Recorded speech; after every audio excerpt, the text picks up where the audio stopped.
What is a life hack that seems fake, but is a true lifesaver? If you're having trouble staying awake in class at a meeting, see how long you can keep one of your feet lifted slightly off the ground. When my dad was young, he often had to drive late at night. He said he would drive while holding a $50 bill out the window in order to focus and stay awake. Railroad engineer told me eating sunflower seeds one by one worked for him. I have a bad habit of falling asleep on long drives. Finally discovered eating sunflower seeds kept me wide awake. Life-changing, life-saving. Eating or chewing is a great way of staying awake on the road.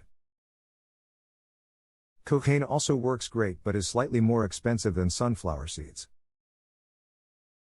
A gram of cocaine is cheaper than 75 pounds of sunflower seeds. Love these conversion bots. If a man is in an accident, car, ladder fall, etc., and he gets an erection, don't move him. He has a spinal injury. As a paramedic, this is true. It's called a priapism and is associated with a mid to low back injury. Side note, unfortunately it might be his last erection. So, make it count. During pollen season, rinse your hair before bed. Otherwise you're just depositing pollen on your pillowcase every night and then rolling your face in it all night. And then multiply that by how many nights you use the same pillowcase. You're a genius. 4 out of the 5 people in my family have super bad allergies. I mean, like, the allergy tests came back with pages of stuff we're allergic to, and long hair. I usually just change my pillow cover every other day during spring, but I'll try this tonight. My friends always said I was weird because I prefer showering at night over showering in the morning. I love crawling into bed and feeling all clean and soft, and I have just always felt like I sleep better after a good hot shower. I have terrible hay fever allergies and dust mite allergies. This made me realize I'm probably literally sleeping better after a shower because it helps me breathe better through the night. What a eureka moment. Night showers unite. I started at a young age and is so ingrained that going to bed without a shower feels gross to me now. Also agree that sleeping in clean sheets after a shower is nearly euphoric. Going back to the allergy thing, I also get terrible seasonal allergies, but I can't confirm or deny how much showering before bed helps. Rubbing vegetable oil, or any cooking oil, on your hands after you cut up jalapenos or other hot peppers. It gets rid of the awfulness that would normally be left on your hands from the peppers. I rub my hands with oil and then wash it off with dish soap. I can totally remove my contacts after doing this. It's crazy how well this works. Dawn dish soap is better for cleaning tubs than any bathroom cleaner. Consider that when you bathe you are mostly washing of body oil stripped skin. Dawn is so effective at cleaning oil it's used to clean up after oil spills. You can use a small amount and it cleans pretty effortlessly with circles on a sponge. It's also an incredibly effective and inexpensive stain remover for clothing. This makes sense as lots of lasting clothing stains tend to be oil-based. Thanks for this. That rubbing alcohol removes chewing gum. I'd go through a 20-layer deep marketing funnel to get to that tip because it really does work. Also, wow. Thank you for all of the awards, nice Redditors. I completely forgot I left this comment and came back and my notifications had blown up. Rubbing alcohol works to get paint off clothes also. All my clothes have paint on them. Thank you for this. Yell at your vacuum cleaner to get your dogs to stop barking at it. I read that dogs look to their owners to see how they react to things. I sat on the floor and had my wife run into me with the vacuum. It works so well that now the dog won't move out of the way, even for the robot vacuum. Kids are kinda like that too, they'll gauge the reactions of others to know how to react. It's really useful for keeping kids calm when they get a bump or scrape. Won't be as likely to freak out if you don't. With my 2 kids, they were terrified of the vacuum for years. Finally I sat down on the floor with them, and proceeded to put the vacuum hose in my hair, against my face, etc. Just show them it just sucked but not that hard. Immediately there was a full reversal in their reaction to the vacuum, and within hours I had them vacuuming themselves.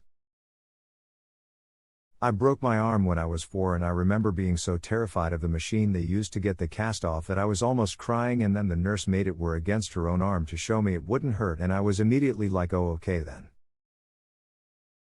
Oh, when I broke my arm at 9 years old, when I got the cast removed, the guy who was removing it was like, drooling or sweating all over me while it happened. I was really creeped out, and didn't want to mention it in case he had a medical condition or something, but there was like watery stuff falling onto my arm and leg and it was coming from the direction of his face, and I did not feel comfortable whatsoever with him using the little saw spinner on my cast.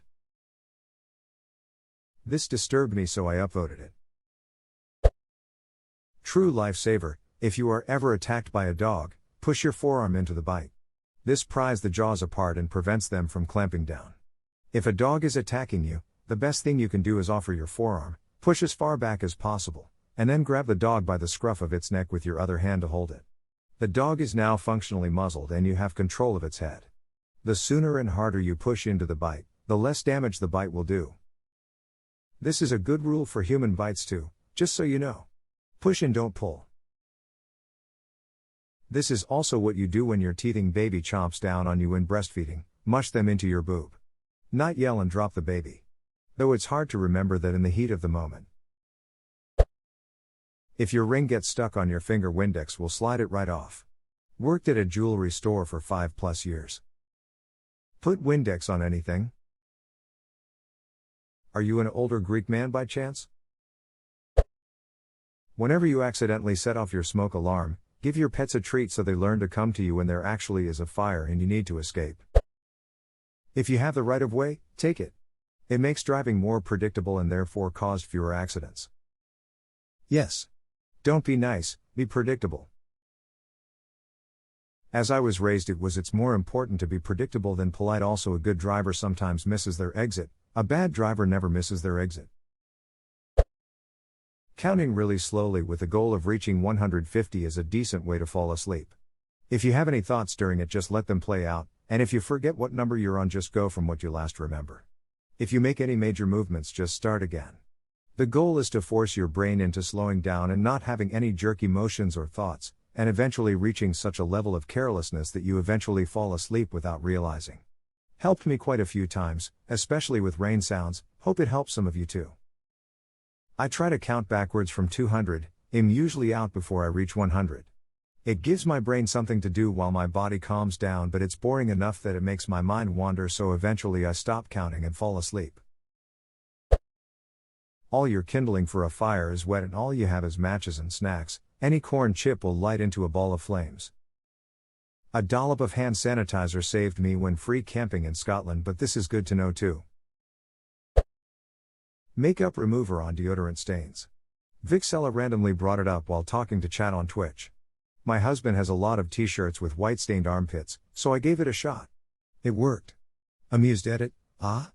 I should probably clarify that I used remover wipes, just a generic store brand pack of cleansing towelettes, on my husband's old antiperspirant stained t-shirts from his bachelor days. He switched to a non-staining deodorant a while back. There are a lot of other helpful hacks for this issue added in replies. I'll have to try denim or dryer sheets next time I find a stain to try it on. Really? Just put it on and wash it? I have to try that. Vinegar in a plastic bag with rubber band tied around any faucet will make the faucet like new. I'm talking decade-old rust and stuff gone, and water flows like the first day. Edit also works on showerhead. You can unscrew those and leave them in a bowl full of vinegar. Clean jewelry with dish soap, since other cleaning supplies might scratch it, like hand soap or anything that exfoliates, or chemically react with the metals. Usually that's harsh cleaning supplies, and dish soap is intended to clean glass and ceramic without scratching it, and silverware without reacting with the metal, etc. You missed the Dawn thread above. Dawn can regrow hair, charge your phone, and soft boil an egg. Big Dawn has gotten to yet another person. From the amazing book The Gift of Fear by Gavin de Becker, a woman alone who needs assistance is actually far better off choosing someone and asking for help, as opposed to waiting for an unsolicited approach. The person you choose is nowhere near as likely to bring you hazard as is the person who chooses you. I've taught this to my children: if you're lost, find someone before someone finds you. I always tell them to find someone with a name badge on. I tell kids to look for adults with other kids. It usually means that those are safe adults.